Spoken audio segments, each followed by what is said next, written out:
welcome. This is James Corbett of CorbettReport.com. And this is James Evan Pilato of MediaMonarchy.com, and we welcome you back to The New World Next Week, which you can find all the information at newworldnextweek.com. James, like Obama said in Afghanistan yesterday, sunlight glistens off soaring new towers. It feels in a way like it's 2002, and we could change some of the names and change some of the cities, but essentially the same agenda rolls on regardless of which figurehead is out in front. James, we're going to stay true to our name, New World Next Week, with our three stories, and we'll begin with one from CBS out of Chicago, as well as more from Brass Check TV. Milwaukee Red Cross told to prep for Chicago evacuation during NATO summit.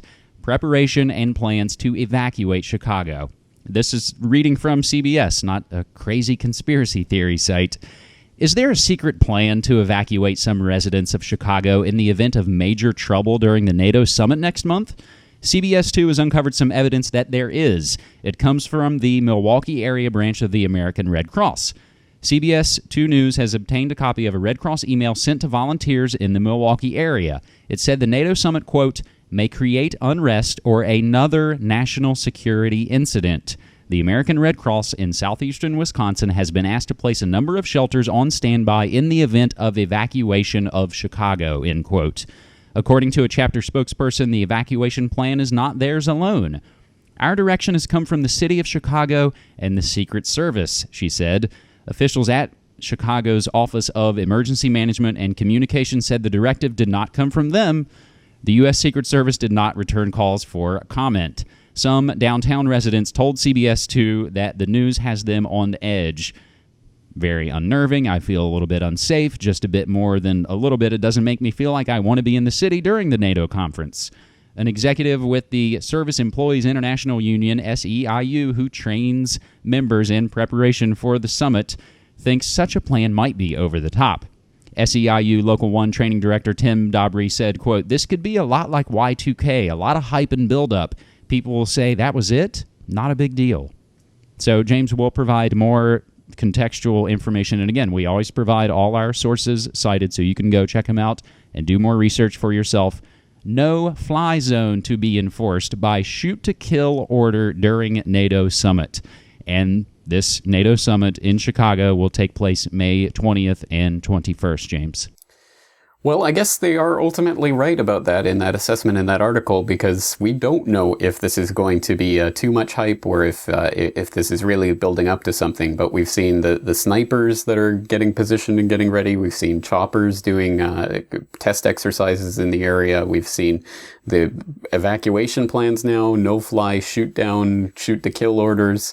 It's looking like more and more like a battle zone there. And so I certainly hope our friends in Chicago will be taking care of themselves during this, but again, it may be a lot of hype and build up just to once again thrust the police state under everyone's nose, or it may in fact be a build up to something more. Who knows? If a drill gets flipped live or something happens, we know how that can degenerate very quickly. So at any rate, well, I'm assuming it will be an interesting few days there in Chicago.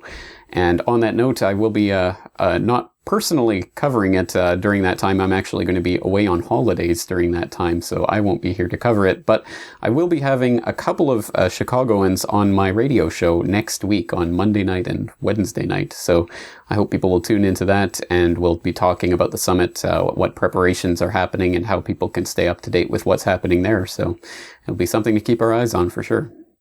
I was just on with Bob Tuscan on Oracle Broadcasting, and he actually asked me, are you going to go to Chicago to cover? And I was like, hell no. All I got to do is stay here in Portland and look at also Seattle at the May Day Occupy protest, and you'll see how easy it is for any kind of well-meaning mass movement to be infiltrated and basically ruined, because all it takes is one Fed dressed up like a black bloc anarchist to throw a rock through a window, and it's only justifying the crackdown. James, we'll turn to our second story, which comes from Tony Gosling and Bilderberg.org. Bilderberg 2012 looks to be, yet again, in Chantilly, Virginia. Bilderberg meeting coming up May 31st through June 1st. The odds were pretty high that in an election year, the not-so-public face of the Bormann Continuity NATO P2, otherwise known as the Bilderberg Conference, would take place in the U.S. So attempting to book hotels, it appears the Chantilly Westfields Marriott Hotel is block booked from May 31st to June 1st. Any media coming to cover Bilderberg from Europe will be subject to what have now become the normal U.S. pre-World War III fascist customs check-in, which, apart from the usual bullying and intimidation from the land of the free, provide plenty for the new Bluffdale, Utah Hollerith Gestapo facility to data munch on. I suppose we can expect to hear a big announcement about the U.S. presidential race the week after this meeting, as this is where the West's Democratic decisions are really announced behind closed doors. So if you're coming to cover or protest Bilderberg 2012, be sure to erase all your video hard drives, etc., and take sensible precautions, just as you would have visiting 1930s Nazi Germany. James, I love the way Tony Gosling writes that, and I hope folks will go check out, what's the Martin Bormann Continuity NATO P2 and go investigate that, James. Absolutely. A rich vein of history to be mined there, and I certainly hope people will check into that and into Bilderberg.org generally, which is where I'm always checking the forums around this time of year to make sure where it's actually going to be taking place, and they always seem to get it there first. So yes, indeed, Chantilly, Virginia, once again, just like back in 2008 when the last U.S. Bilderberg conference was held, and lo and behold, who showed up at the airport, or who disappeared from the airport and showed up at Bilderberg? Hillary Clinton and Barack Obama. And then, it was just, a week or two later that Hillary announced she was dropping out of the race, and Barack was cleared to become president. So we know how this works. We know this will be an important location where the U.S. presidential selection will take place, and then they will dangle out the puppet show for the people for another couple of months to make it look like it's an actual thing rather than just something that's puppeteered. And it's going to be very, very interesting. So there are now calls for Occupy Bilderberg, which is a good way of taking the energy of that meme and using it for something that I think would be very constructive. So I certainly hope there will be people in the States or who can get to the States who will be doing that. Once again, I will be on vacation during this extremely important time. So I will not be there for I think the first time in years that I haven't covered Bilderberg from here in Japan, from afar. But I'm certainly, I have no doubt there will be a lot of alternative media coverage as usual, and pretty much nothing in the mainstream media as usual, but who watches that anyway? So my question for you, James, are you going to be there?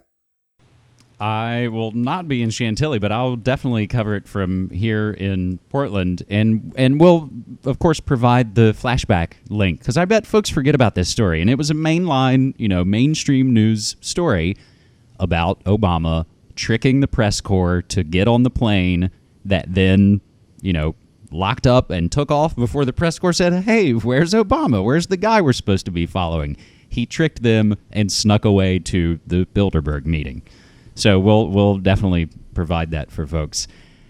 James, our third and final story, again, as we've kind of gone in chronological order of things coming up in the new world next week and next month.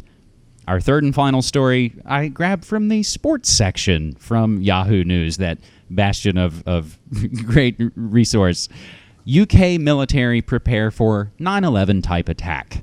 British military commanders said they were training to deal with a 9/11 type attack as they launched a major exercise Wednesday, that's still today to me, May 2nd here in the States, to test their readiness for the 2012 London Olympics. As jet fighters took to the sky with 9 weeks to go to the opening ceremony, the Olympic Park was getting its biggest tryout as the final wave of sporting test events got underway. 4 Royal Air Force Typhoon fighter jets flew into the British capital to herald the start of Exercise Olympic Guardian, a 9-day training operation to test the response of a possible air attack during the Games. Military helicopters were stationed around the capital, including on the amphibious assault ship HMS Ocean in the River Thames, with some carrying sniper teams. AWACS, surveillance planes, and air-to-air refueling aircraft will also be airborne during the exercise. Airspace restrictions will be in place throughout the July 27th through August 12th games. So some of the related notes from The Telegraph and Brass Check TV. London being militarized with surface-to-air missiles. That's right.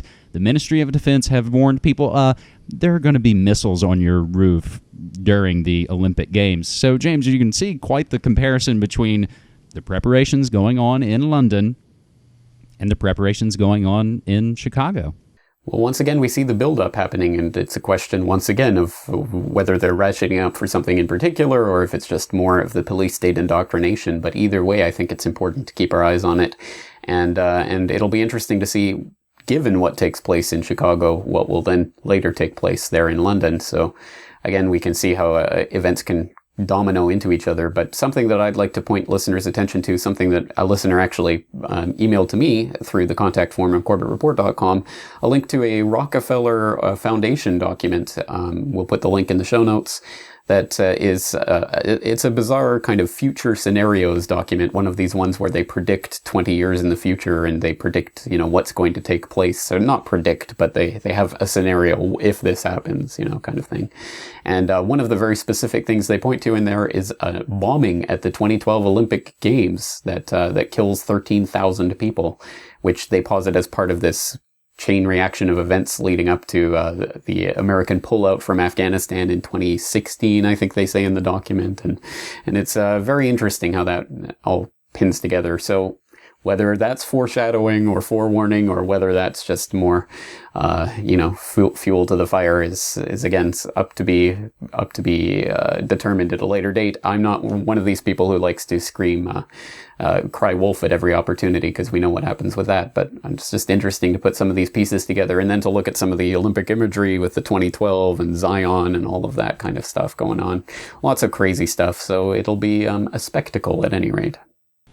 And sometimes the crazy stuff is what I specialize in on Media Monarchy. I was going to say, I'll go you one further and provide a link and remind folks of the dystopic film Children of Men from a few years ago, and how the 2012 London Olympics kind of shows up in that film from several years back. James, I have a post I'm working on, kind of just trying to collect all of these things going on as we've kind of briefly touched on them. We had Obama make that, surprise trip to Afghanistan to, he had to go check on the heroin supply to make sure we can keep funding our wars of aggression abroad. But the speeches and the 9/11 imagery and the news stories about Osama bin Laden, and of course, no, there's no photographic evidence. If, even if we wanted to release it, they don't have any, just as we always said. I'm putting together a post called Mayday, Mayday, that gets into these 9/11 stories. The new Freedom Tower is now taller than the Empire State Building, and Osama and Afghanistan and all these terror drills, and John Yoo and the torture memo is back in the news, and this latest anarchist Cleveland Patsy bust. And again, all of these things all make it seem like it's 2002, and all these same sort of events and agendas go forward. Lauren Coleman of CopyCatEffect.com has a series of posts that he calls Occupy Beltane, as May Day, of course, is the culmination of a whole host of occult calendar-type events. And that's why we see this time of year have so many symbolic events happen, whether that's the death of Hitler, the death of Osama, or Bush landing on an aircraft carrier and announcing mission accomplished, or Obama flying to Afghanistan to essentially announce, mission accomplished. All of these things kind of swirling around, kind of in a way, give me a bad feeling. But hopefully, again, forewarned is forearmed, and we'll implore folks to go check out all of these links for themselves. One last mention, live on my upcoming show this week on Revere Radio, I'm going to have Niall Bowie, who's actually based in Malaysia, and we're going to go over all the latest going on in Kuala Lumpur, as well as just the broader Asian update and the moves being made on the grand chessboard, James. Well, exciting stuff, and I'm looking forward to talking to you live on Corbett Report Radio tonight. So for those of you out there who haven't checked out Corbett Report Radio, you can listen live via the links at corbettreport.com/radio, or you can check out the archives there. So looking forward to that. James, thanks for your time. All right, man. Thank you.